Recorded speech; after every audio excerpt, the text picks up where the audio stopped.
I really do want to go further in the Nefesh HaChaim, but I also want to get clarity, 100% clarity before we do, on the actual mechanics, the metzius of what went on. So let's just review for a little bit. Yesterday we did the radical thing of actually looking inside and seeing what was going on in the Mikdash Shlomo. And Hayotze mitvarenu, I don't want to go through the whole thing, but Hayotze mitvarenu, and this is important to understand, that there was really three instances of Cheruvim that we need to be talking about. Number one was, like, the main source of Cheruvim is B'Tzalel, and he made an Aron, as we know, and on top of the Aron he made Cheruvim. And it doesn't say exactly in the Chumash, we don't know that Hashem told him exactly how to make these Cheruvim. He used his Chachma to make the Cheruvim. And when he made these Cheruvim on top of the Aron, so he made them Ishalachim, made them facing each other. In the Beis HaMikdash that Shlomo HaMelech made, it says Pnei ALWAYS. It says in Divrei Hayamim. So I explained yesterday that before we get into all the Gemaras and we get into everything, what seems to me to be mukhrach to understand, and it really changes everything. It's just a little bit. Sometimes it's difficult to learn something differently than the way we heard it since we're little kids, and I'll tell you what I mean. But that it's not that the Cheruvim in the Beis HaMikdash work differently or were facing differently than the Cheruvim of B'Tzalel. It's almost impossible to think, because before we get to all the Gemaras, it was the same Aron and the same Cheruvim. So the Aron was lasted all the way through to Shlomo HaMelech, and it lasted all the way through the Bayis Rishon until the last few years. There was an Aron with Cheruvim. It's almost impossible for me to imagine that Shlomo HaMelech messed with those Cheruvim. I mean, can you imagine? I mean, if you had the antiquity of the actual Aron in front of you, and you're going to take a hammer and a chisel, knock off the Cheruvim. Well, I want to put it differently, right? That's already died, I think, to say. Elamai, if you look in Malachim very clearly, and as you know this, even though nobody thinks about it, as you know this becomes the simple pshat, the pasuk for pshat, that there was in Malachim, for some reason, a different set of Cheruvim that Shlomo HaMelech made. I mean, for some reason, why he made these Cheruvim, I think we can understand why. He didn't make them, they weren't on the Aron, they weren't sort of little things on the Aron, they were man-sized Cheruvim. It's hard to imagine, as somebody just said, that Shlomo HaMelech would even do this, but he did do it. It says in Tanakh, he made these man-sized Cheruvim. These were separate of the Cheruvim that were on top of the Aron, and he put them at the Pesach of the Kodesh Kadoshim. And they were not made out of solid gold like the real Cheruvim were. They were made out of eitz shemen, which is olive wood, mitzupin b'zav. And they were not on the Aron, they were standing on the floor. And they were man-sized. So, and all of that we're talking about here, about the Cheruvim facing this way, facing that way, is all a question of when Shlomo HaMelech built the second set of Cheruvim. Why did he build it? I think we need to clarify, but what seems to be clear is that the whole discussion of how he put them, Pnei ALWAYS, is not at all talking about the Cheruvim that were on top of the Ark. Period. We need to get that out of our head, I believe. The Cheruvim on the Aron were the Cheruvim on the Aron. They were there, they were the same way, and they'll be the same way when we get the Aron back in the Bayis Shlishi one day. The Cheruvim are facing each other, period. But Shlomo HaMelech's Cheruvim, which I presume we'll build again, something like that, were a second set of Cheruvim, big gigantic Cheruvim with wings, and they were there, and those Shlomo HaMelech, obviously, this is the Gemara's kasha, obviously he should have modeled them after the Cheruvim that were on the Aron. If the Cheruvim on the Aron were facing each other, so Shlomo HaMelech's Cheruvim, the separate set of Cheruvim, you have the picture in your mind that I'm talking about? Just by the way, just to show you how right I am, I just looked in the Gemara in Baba Basra. So the Gemara Baba Basra, the Rashbam has a picture of this. So if you look carefully, it's a Tzadik Tes. So a Tzadik Tes of an Aleph, and here you have it clear. I don't know if you can see it, but here you have the Aron over here, and over to the side, these gigantic, out of proportion Cheruvim. That's where they were. It's ad kedei kach that if you look at the Gemara in the Mishnah and Midos and the Gemara in Yuma, asks where did these things even go? The Kodesh Kodashim was so meduyak in its architecture that it was exactly a certain shear. There was not even any room for these Cheruvim about this. The Gemara says there's an S. But there was an S that they weren't really Tofes Makom, or I think what the Gemara says actually the Ard wasn't a Tofes Makom. Since the Ard wasn't a Tofes Makom, there's no question of space altogether. So you can't ask questions on space. But what you have here, what you see clearly, is you have these are the Rashbam's depiction of the Cheruvim. They look like two birds, and you could even have them stode out stode. You see, they were a little bit to the side, and over here was the Ard. So they were over to the side of the Ard. So we're not talking about the Cheruvim by the Ard. We're going to forget about the Cheruvim by the Ard. We're not talking about that. Cheruvim by the Ard were the Cheruvim by the Ard. These are these Cheruvim. And these Cheruvim, the Gemara says, why didn't he imitate the Cheruvim that was on the Ard?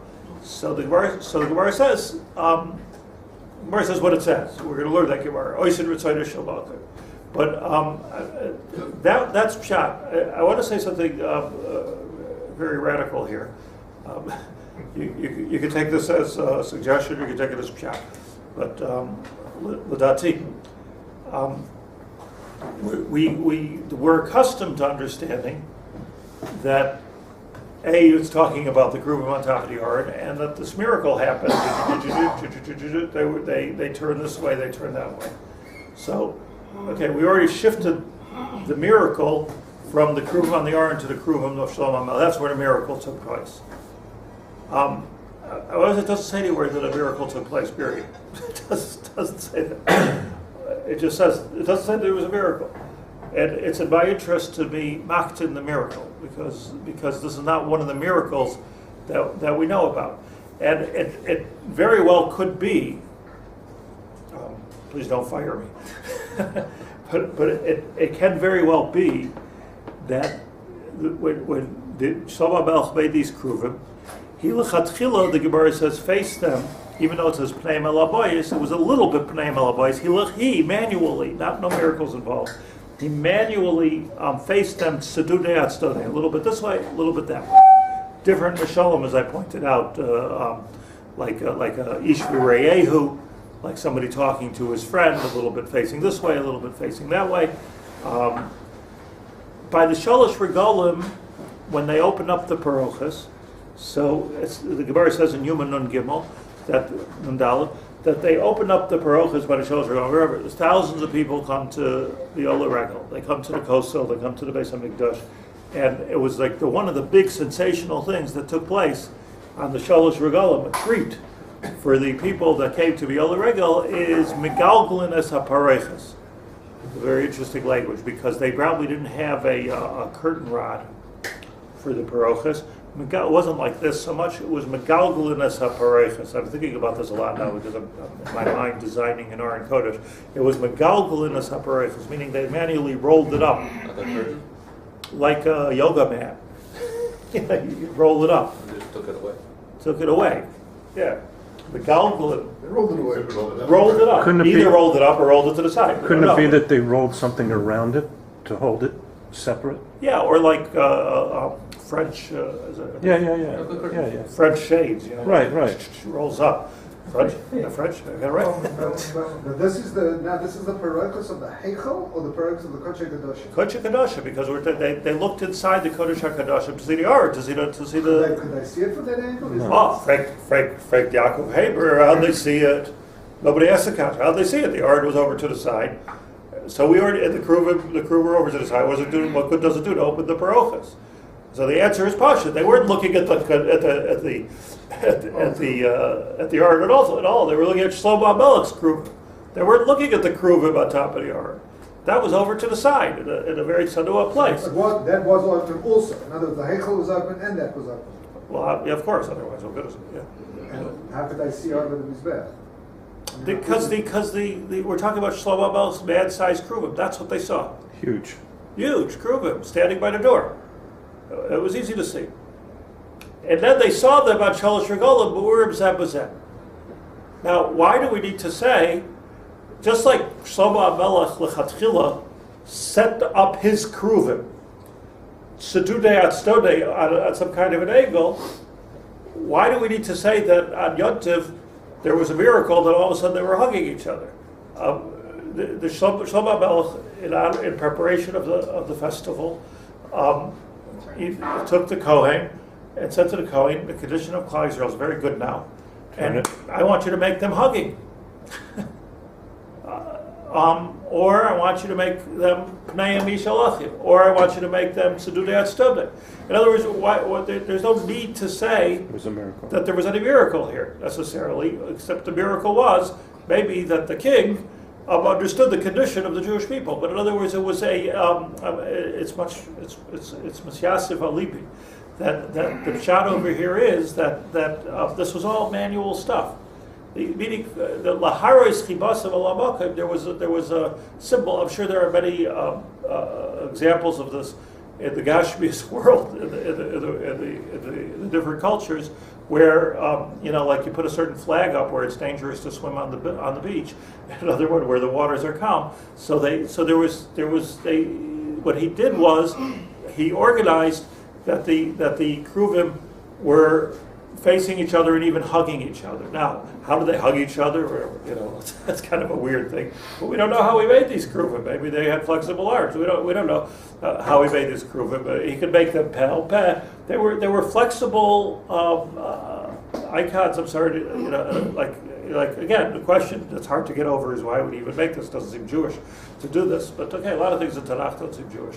David HaMelech did a lot of things which we wouldn't do. But the thing of it is that it was probably a manual manifestation of the condition of the Jewish people, and like there's so many. First of all, that's how they saw them.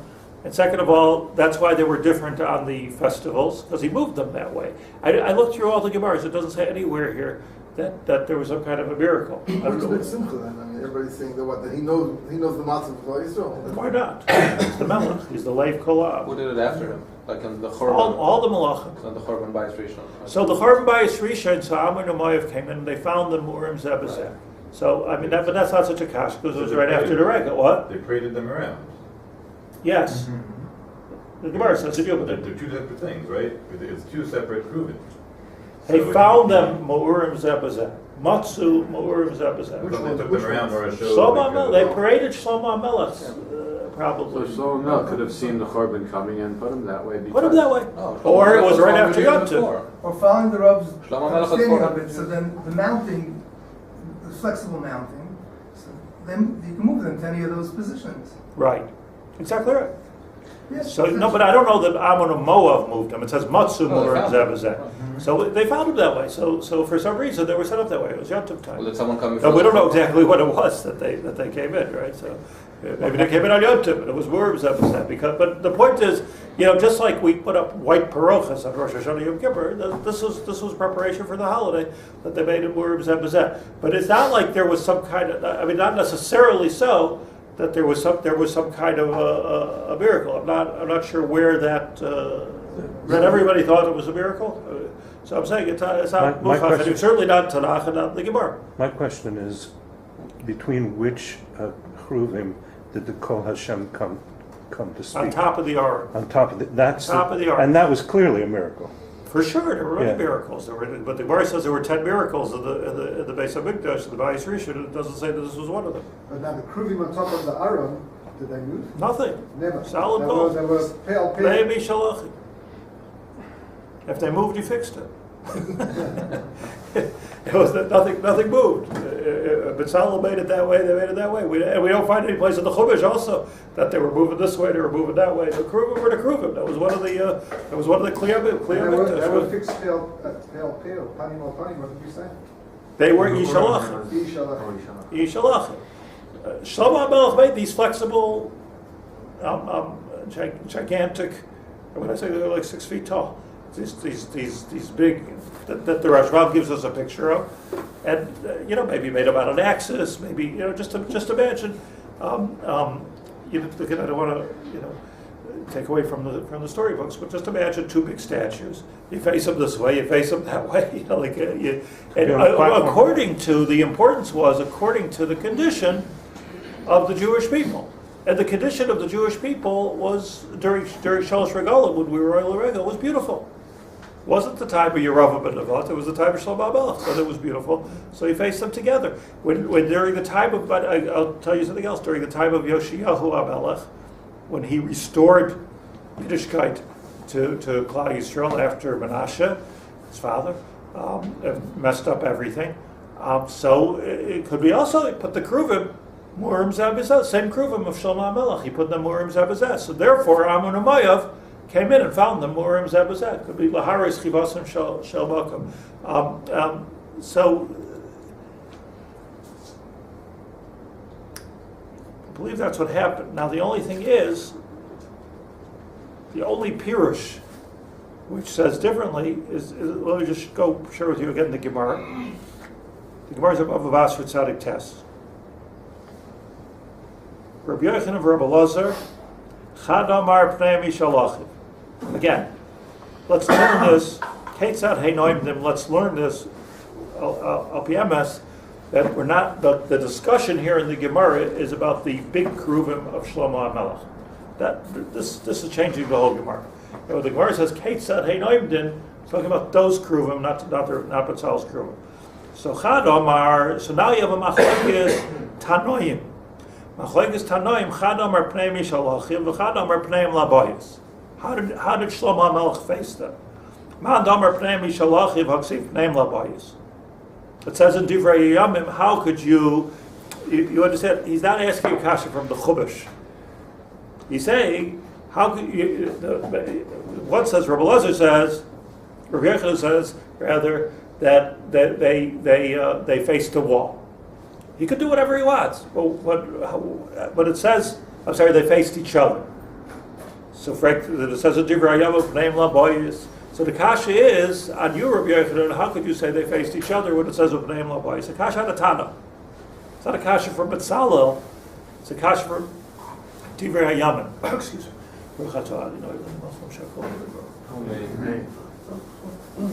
So on this answers the Gemara. That's not a question. Because kan bezman she Yisrael leiser ritzaner shalmakim, kan bezman she ein Yisrael leiser ritzaner shalmakim, which could have been, according to this new way of learning Pshat, that was the decision, if you will, or the estimation, or of Shlomo HaMelech, or the Melech Yisrael, not the estimation of God. Or he had a nevuah, Ruach HaKodesh. Okay, doesn't bother me at all that Shlomo HaMelech would decide if Klal Yisrael is doing the Ritzaner Shalmakim or not. So some places it says, this is Rabbi Yochanan's word, some places, I'm telling you that it was Pnei Mishalachim. And you're telling me that in Divrei Yamim it says Pnei Labayis. It depends what. It depends when. There were different kufas. Sometimes he faced them this way, and sometimes he faced them that way. That's the way to learn this Gemara. L'dati. L'man da'amar Pnei Labayis, and according to Rabbi Eliezer, that he said that the default status of these two big Cheruvim was to the wall. Haksiv, doesn't it say, and here we have a kasha from Betzalel. Haksiv, Bnei Mishalachim from Betzalel. Why would he face them the wall meaning why didn't he replicate the Cheruvim that were on the Aron? That should be the Pashat of Pshat. So the answer is, let me ask the question a little bit differently. Why would he go deliberately against a pasuk and against what he had right in front of him, which was two Cheruvim facing each other? And the answer is, as the Gemara, he wouldn't go against it, but he put it on an angle. So he was Makayim that they looked something like the Cheruvim, which was right next to them on the Aron, according to the Rashbam's picture. And at the same time, he wanted to do a Pnei Labayis. But Mitzadei Atztudei, well, that's what it means. That's how he'll learn the pasuk or reconcile the pasuk in Divrei Yamim. Everybody following is hard. You don't have a Gemara in front of you. But it's hard to understand why he did it to begin with. That's the Nefesh HaChaim. Yeah. That's the Nefesh HaChaim. Right. But that's what I'm saying. We can't learn the Nefesh HaChaim like Amarat. So let's get to the Nefesh HaChaim when we're getting to the Achronim here. But just look at the Gemara clear. So far so good. Yes. Yeah. So far so good. And so the answer is that when Shlomo HaMelech set it up, and by the way, this is for sure that Shlomo HaMelech set it up. This is for sure not a miracle, according to anybody. That he set it up to mitzvah stude. To Tanya, and how do I know this? Says the Gemara, because Unklus Hager Omer, because there's a member of Unklus Hager, who's also Tana, and he says on that pasuk in Divrei Hayam and Pneim Laboyis, not that pasuk but that parak, he says over there, it says, if you look at Divrei Hayam, which I did, you look at Divrei Hayam, it says that the two Cheruvim, specifically the two Cheruvim that Shlomo HaMelech made, it says before, Divrei Hayam, no question. Any other way is just ignorance with respect. That the two Cheruvim Shlomo made, so there it says in Divrei Hayam, Maise Tzatzuim Heim. Now, what does that mean? Ma'aseh Tzatzuim. Shlomo HaMelech made before. And this the Gemara is referencing Uklus on the pasuk. The pasuk says, "What is so Ma'aseh Tzatzuim?" What does it mean literally? They were like toys. Ma'aseh Tzatzuim, hey. So Uklus says, "Toy like dolls, hinge, magnets." So Unklos, so what does he add? This is a pasuk. Ma'aseh Tzatzuyim Heim says Unklos Hager that Ma'aseh Tzatzuyim Heim mitzodadim paneim ketalmid hanifter mirabbai. It was childlike. Tzatzuyim means childlike, meaning not that they look like children, but the way he faced them, says Unklos Hager, was like children that are listening to their Rebbe or leaving their Rebbe. Meaning, we ran away from Har Sinai. A kid's in school, the bell rings, he runs out. So, Ketalmid Nifter Lifnei Rabbo, you don't turn your back on your Rebbe, on the one hand. On the other hand, Panavel Abayis, I'm looking at recess outside, right? So, Ketalmid, my eyes are on the basketball court.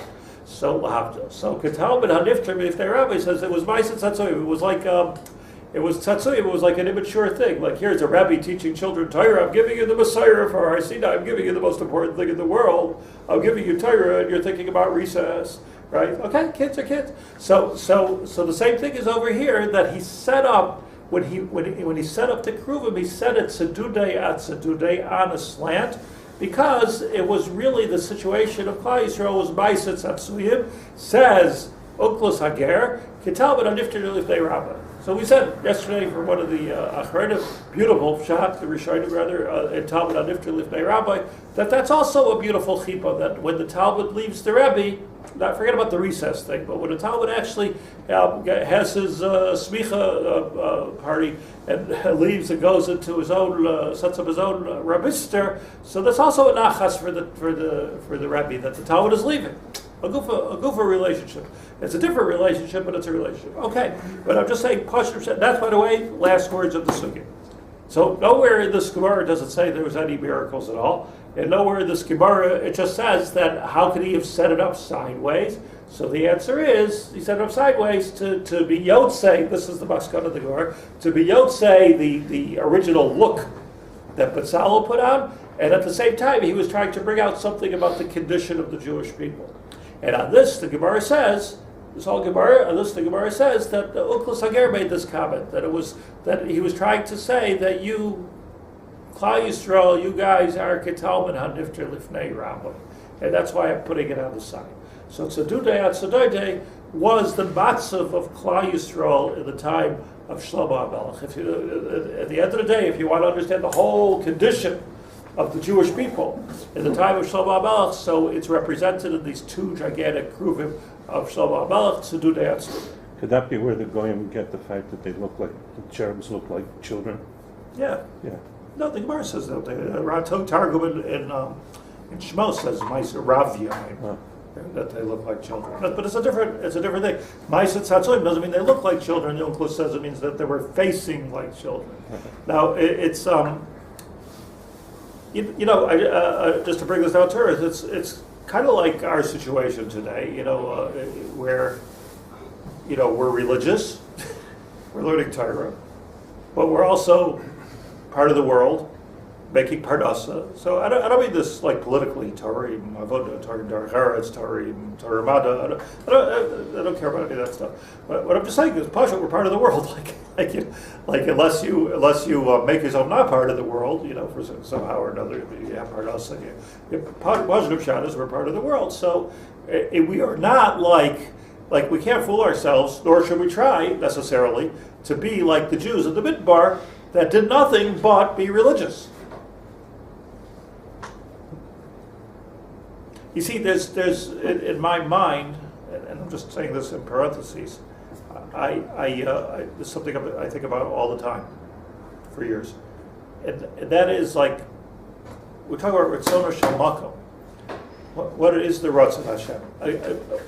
Please do not understand this as anything having to do with movements, or I'm just saying simple shot as a Talmud learning term. Like, are we meant to be like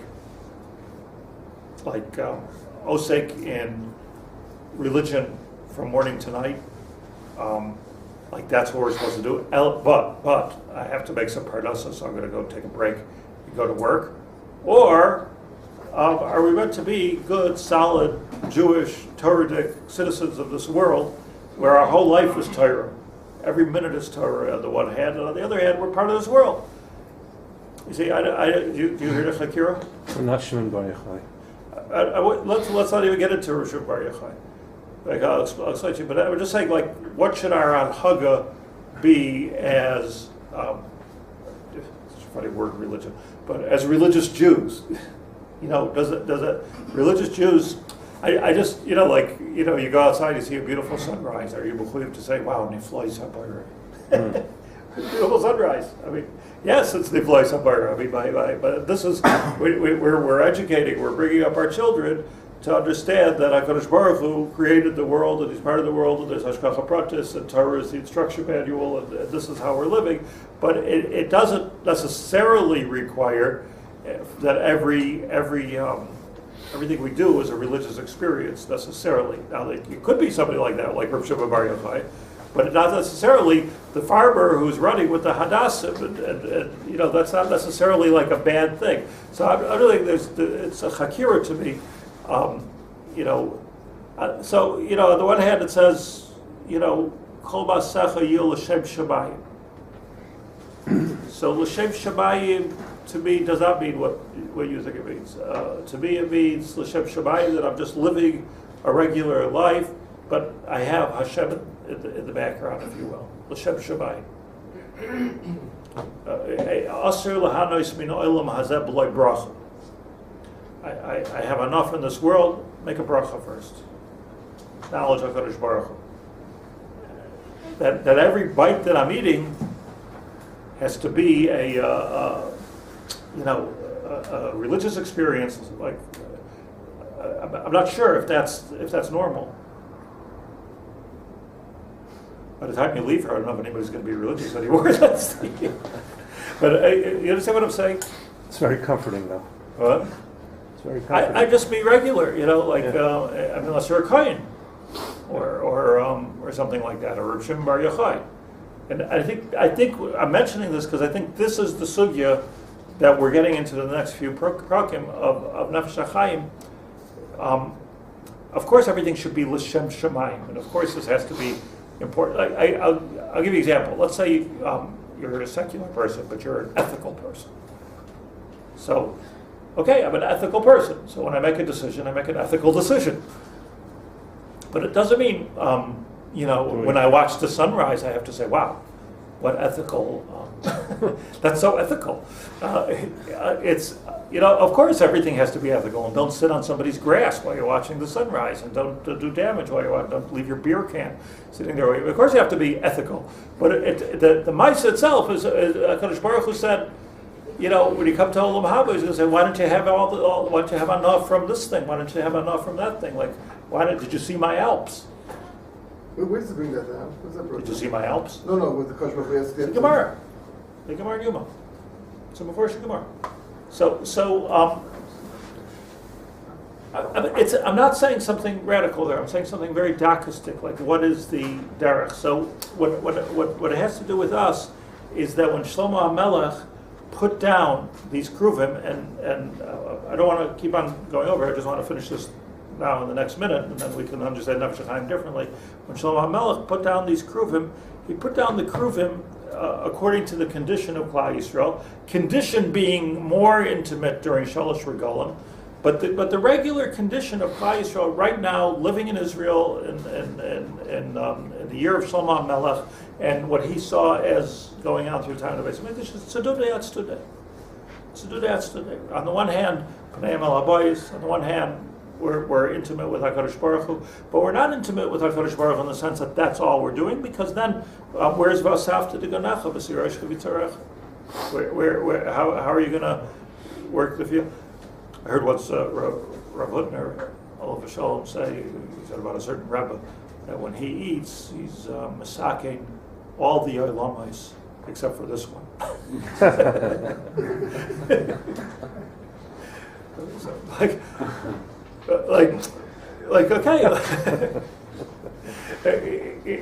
like yes, you got to be masaking all the Olamis, but so Rav Shimon is like a Dre over here. Rav Shimon Bar Yochai says, "Efshar adam chayrish b'shas charisha, dash b'shas tisha, zareya b'shas zriya, Torah b'tahayala." Like, what's going to be with Torah? That's Rav Shimon Bar Yochai's kasha on Rabbi Yishmael. How could you live like that? I mean, maybe you're right, but Torah b'tahayala. But like, if you're this is his kasha on what I'm saying. He's asking a kasha of Rabbi Yishmael, because Rabbi Yishmael is saying what I'm saying. If you're going to live the way you're living, vasavta deganecha, you go to work, you do this, you do that, you have a wife, you have kids, carpool. If you're going to do that, Torah b'tahayala. When are you going to learn Torah? So the Gemara says, Harbe asa kerusha bar yochai v'lo also biyata. Like, it was a compelling argument. Like, if you're not going to take this like so seriously that this is all you're doing, so Torah b'tahayala. But you see, you can ask the kasha differently. If you do like Rav Shimon Bar Yochai, so v'asafta degalecha matahayala. Like, you can ask the kasha the other way around. Like, let's say I decide, I'm not taking any responsibilities on myself. I'm not going to drive carpool. I'm not going to pay my rent. I'm not going to work. I'm not going to take all the responsibilities of life on myself. So just like Rav Shimon Bar Yochai asked Rabbi Yishmael that if you do it your way, what's going to be with Torah? So Rabbi Yishmael has to back to Rav Shimon Bar Yochai. And if we do it your way, what's going to be with life? And on this, the Gemara says a maskana. Harbe asakur Shimon Bar Yochai. It's a funny kind of maskana because it's not a maskana of the Gemara. Harbe asakur Shimon Bar Yochai ve'lo yalsa biyadam. Harbe asakur Rabbi Yishmael v'alsa biyadam. So what we need to do is think really, really deeply and honestly as to what that means for us. Like that apparently, unless you're mamish from the Yechidei Skula, or you get some kind of a big pension, so it's really not all that practical to be completely religious at every moment of the day. But the Hanhaga is the Hanhaga of Rabbi Yishmael. And on this, the Nefesh HaChaim is going to say, but the whole time, and I read to you from the Chachmas Adam in the Hagdama, the whole time you have to be in Torah. Like the background to my life is a life of Torah. It's not. I'm not living in two worlds here. The background is Torah, but I'm asafta deganecha b'sirosh kavitzarecha has to be part of it. And that was the tzedudei at tzedudei, I believe, that Shlomo HaMelech said before Rabbi Yishmael said it. Tzedudei at tzedudei means I'm here and I'm there. I'm living in two worlds. I'm living in the world of looking at HaKadosh Baruch Hu, and I'm living in the world of the responsibility. And tzedudei at tzedudei, unlike the Cheruvim that stood on top of the Aron in the midbar, and even over here, but the ones in the midbar, because over there I was oichel aman. I had nothing to do. I had no responsibility. We had no responsibilities in the midbar. So of course, like pnei mishalachim. But now I have to tell you, says Shlomo HaMelech, to do that tzedudei. You're in Eretz Yisrael. You're in the world. You're not in the midbar any longer. So plow the land. And that's, I believe, the emes of tzedudei at tzedudei. Of these Cheruvim, separate Cheruvim from the Cheruvim on the arm. Okay. Begin with the margin.